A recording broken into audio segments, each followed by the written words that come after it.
If I go into a production hold, I can smell the oil in the air, I can see the workers doing their job, I can hear the machines, the noises, and all that inspires me a lot to bring value to these people, to understand what they are doing, what we can optimize. I always think, how can I help them to make their life easier?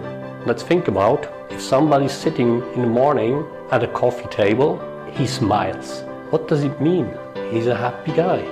And he wants to go to work. And he sees, hey, my machine is still running, he's doing the job. He's connected. That's where I see smart manufacturing.